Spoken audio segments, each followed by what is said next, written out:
So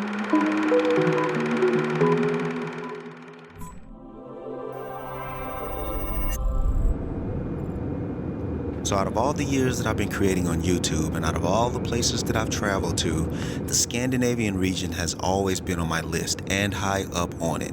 But out of those Nordic countries, Sweden has always stood out. I don't know why, but I've always wanted to find out for myself what Sweden was like. And this year, I finally made it.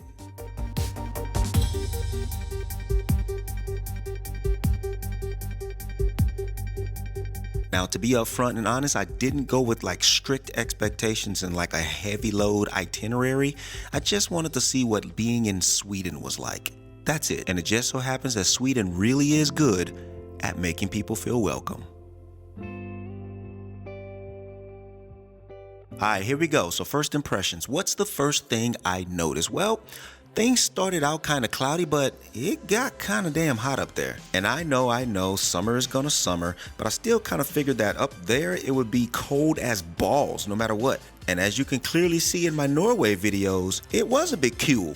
But in Norway, here, however, the Stockholm, Sweden summers seemed slightly sunnier somehow.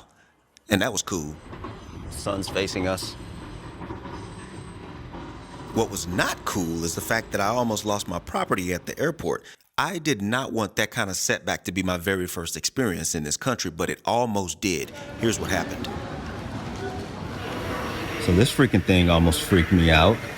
We stood here for 30 plus minutes waiting for our bags to come onto the belt, and it never happened. Waited a little bit more just to see if it was going to be late, and still never happened. So what I ended up doing is going around the corner over here to see if someone can help, because there's a counter and there was a QR code that you had to scan, and you had to log in all your information saying where you came from and where you were going. But then it came up on the belt. We heard it beeping, buzzing, saying that another round of luggage was coming, and it ended up coming. So, goodness, am I happy. That would have been a stressed out me. And you don't want to see me as a stressed out me. That is some bull. So nothing about the airport particularly grabbed my attention. It was for the most part a nice functioning airport. It was clean, bright, kind of busy on a Wednesday, and big enough for me to get confused on how to get out of it and away from it. I got a little bit of assistance, but once outside, I grabbed one short bus ride that led to one train ride that led me to my place of lodge for the next nearly a week. Oh, but speaking of my place of lodge, I gotta be frank and I gotta be honest when I say that this was not my favorite place. Not at all. Not my favorite. So much so that not long after checking in, I really wanted to get on the internet to see about another place. The only reason I didn't is because I was already beyond my refundable period for that one. And for me, most times, cheap or budget friendly is the name of the game. I was not going to double pay. So I stayed. So as you can see, it wasn't that spacious. The theme and the colors were way random and unthoughtful. The view was trash, but hey, all that was done there was sleep, so Besides, got out of there as quick as possible because it was time to find some food before the evening got away. Don't worry, I got authentic Swedish meatballs.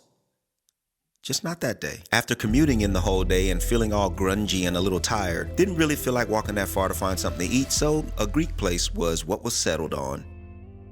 All right, so let me settle down and be real for this next segment for a second. Now, I know mentioning culture shocks is the cool YouTube thing to do, but when I'm going to these places and I'm going to strange places that I've never been and seeing things that I've never seen before, I'm rarely ever shocked anymore. By now, I expect these places, these countries, to show me something different, to show me something unexpected.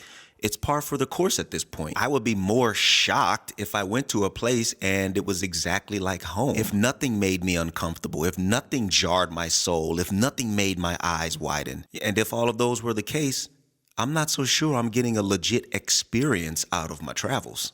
But still, I guess if y'all need a shock, my shock in hindsight was from how so early on within arriving, how often I would point out flats and apartments and be like, damn, I could live there. Or, wow, I bet this place would be super nice around the Christmas holiday. For you see, culture differences are what I expect. Nowadays though, in my head, I'm placing myself in those strange places, those different cultures, imagining myself as a local. And I did it so much here in Sweden and also in Norway, within and away from the big city areas. It just happens.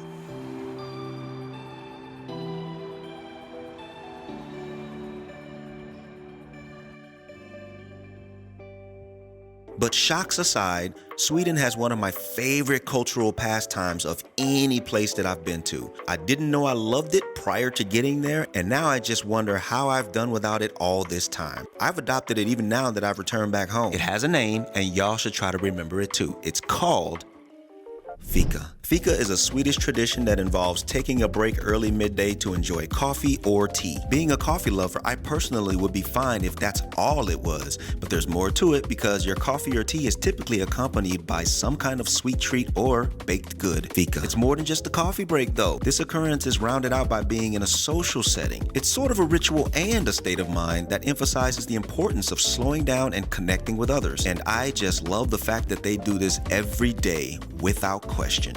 So being that it is a state of mind as well as an act, it could be just having your early midday coffee, tea, and that's it. But it is kind of a whole thing.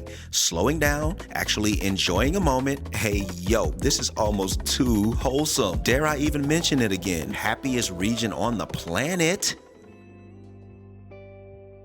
Okay, so my first day was starting to come to a close, but there were so many things that I saw that I know I needed to return to. I knew I wanted to get to that water. That was like priority one almost. I was seeing the boats floating out on the water. I can see them from when you peek between the buildings. I was just like, oh goodness, oh goodness. Gotta get out there. Gotta get to the water, yo. There was museums to check out. There was other places to have drinks at and have food at. There was just so much to do, and it just felt like so little time, even though I was there for like, what was it, 5 days, I think? But everything I talked about here were mostly first impressions, like things that I saw upon getting there and things that I did upon getting there that first day. Even though the sun was beautiful and still out, it was indeed falling below the skyline and I needed to get some rest. So back to my ugly, in my opinion, place of lodge, I went for some rest. You guys are gonna have to come back and see these videos on what I did in Sweden over the next 5 days. This was just the beginning. I still have a lot to show. And I also still have a lot to show from my Norway videos. But if you missed one of the ones I've already posted,